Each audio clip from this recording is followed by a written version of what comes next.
Let's shake things up. I work here, lady. I'm out of work because of COVID. So occasionally I drive my husband to and from work, 'cause he has a long commute, and at least once in a while I can do the driving for him. Now, he works at a warehouse-type shopping center. Between 9 to 10 a.m. Monday to Friday, they have senior shopping. His shift started at 9:45. I had some shopping to do, so we walked in together. I went to grab a cart and go to the back of the line of regular shoppers waiting for the senior hour to finish up and be let in. My husband kisses my cheek and walks into the building. Now we're in our 30s, def not close to the 55 plus. The lady at the front of the line starts shrieking that man was just allowed in to shop and didn't wait in line like the rest of us. I stopped mid-cart grab and watched it unfold. My husband turns around and politely explains, while holding up his name badge, Sorry, ma'am. I work here. I'm just showing up for my shift is all. I'm not cutting the line, I promise."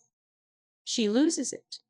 She demands to speak to a manager since people are being allowed to cut in line in front of her, and how she's been waiting for over an hour to get in. The doors didn't even open until 9 a.m., and there are signs everywhere explaining that 9 to 10 is senior hour, and it has been this way for months. My husband continues to try calm the lady down, explaining that he's an employee. His shift starts in 3 minutes.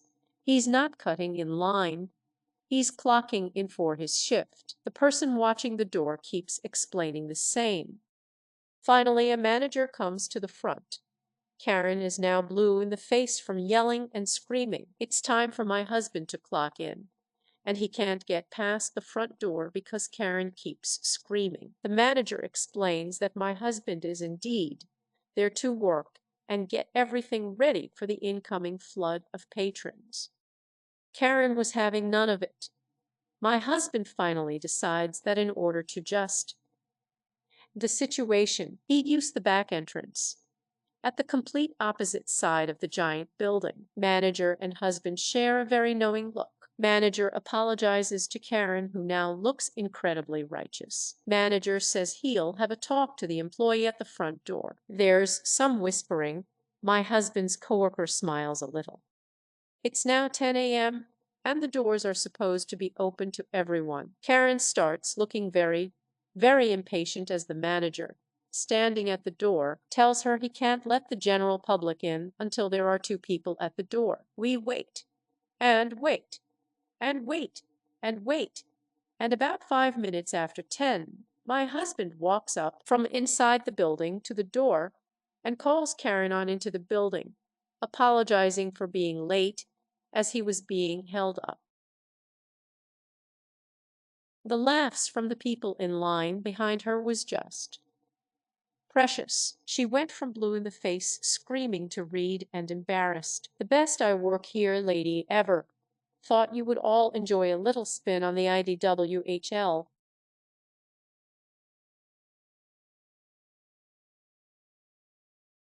You can't quit.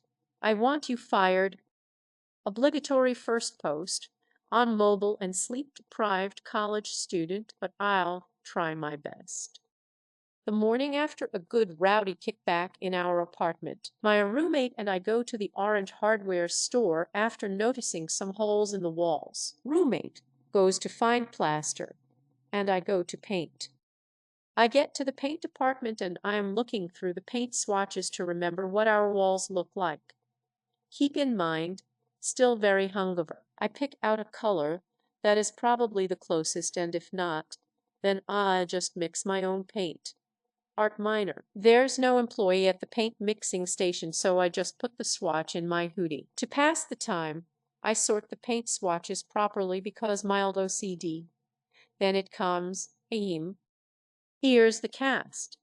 Not real names. Employee, George. Manager, Jason. Me, hopefully self-explanatory. Rude ass bitch, Karen.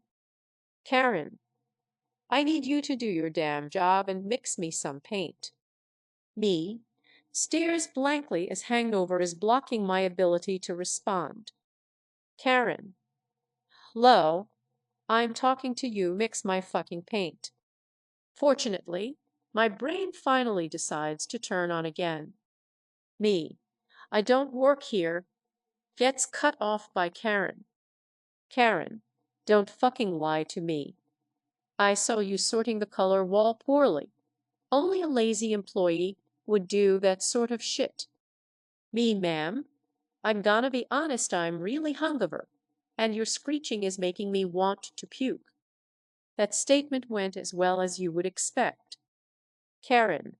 You fucking terrible worker and terrible person for saying that. I'm going to get your manager and have you fired. Storms off stage left. Once the banshee left, I hear chuckling from down the aisle behind me. Lo and behold, my roommate listened to most of it and is laughing his ass off. He asked if I got the paint, and I explained the first part of the confrontation. We decided to wait for the manager because maybe he'll mix our paint before we are kicked out. We wait a few more minutes and George walks up, oblivious to what just transpired, and starts mixing our paint. Enter stage left Karen with a very annoyed manager on her heels. Karen. That's the one that called me an orangutan whore and he needs to be fired right now, pointing at me. Jason. George, I'm frankly surprised you'd say such a nasty thing. George. Now. Karen. Not him, the scrawny one in a hoodie? He even told me he is drunk. Jason looks at me and looks confused. Ma'am, he doesn't work here, but I can ask him to leave for insulting you. Karen. No, he definitely works here. I saw him working. Me, okay then, I quit. Karen. You can't quit, I want you fired. By now our paint is done mixing, and I asked George if he'd like to escort us to the front. I've never seen a morning shift employee brighten up so fast. Karen is belligerent and the manager tries to calm her down with coupons. My roommate. George and I leave paint as fast as possible and can still hear the screeching from the cashier's stand. We pay and George walks us to the car. I explained what really happened, and he laughs and says he'll tell Jason the situation. Initially, my roommate and I were gonna go straight home, but we had to see the outcome of this, so George agreed he'd come back out once the orangutan whore was gone. The police ended up having to be called just to escort her out, but she was not arrested. Jason and George came out to the car, and as George had already explained what happened, Jason profusely apologized. We laughed it off, and I said something along the lines of it was worth getting out of bed for despite the hangover. Jason gave us free membership perks, and the next time we came in, we were so kindly informed that Karen had come back later that day and vandalized some of the yard equipment always on display, and she was arrested. Serves the orangutan whore right. TLDR. Hungover, me quit the job that I didn't have an angry customer called herself an interesting insult. Edit 1. I guess I should clarify that Karen was also a redhead to add on to the stereotypical craziness. Edit 2. Thanks for the rewards, kind strangers of Reddit.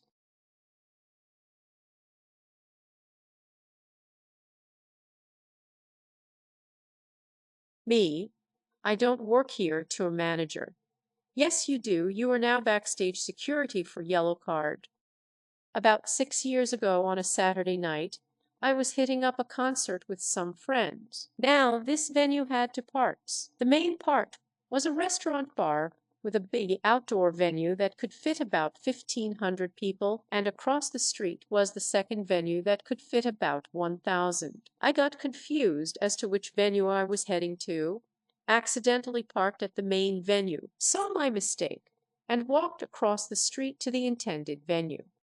Now, I had worked late that day and couldn't go home and change, so I was wearing a black polo shirt and black pants. After my concert ends, I walk back across the street to the main venue where I had parked. I try to take a shortcut around the building, only to find myself blocked by temp fences and barricades. I look to my left and see a couple of tour buses.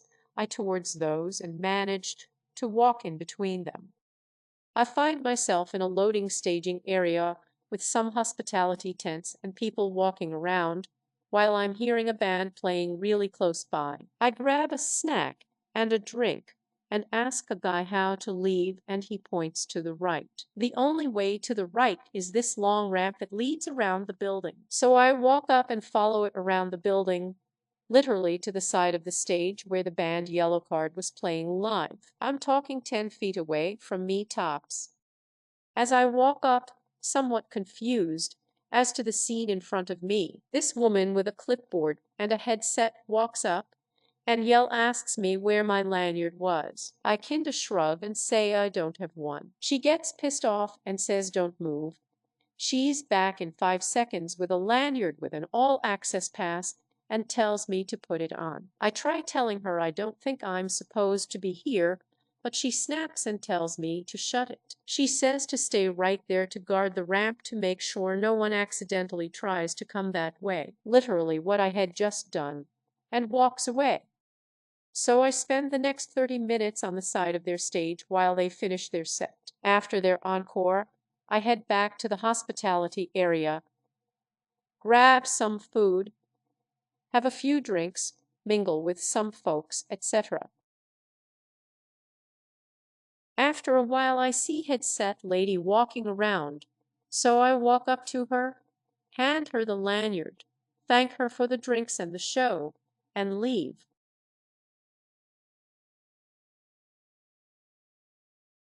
Like and subscribe for more excellent videos.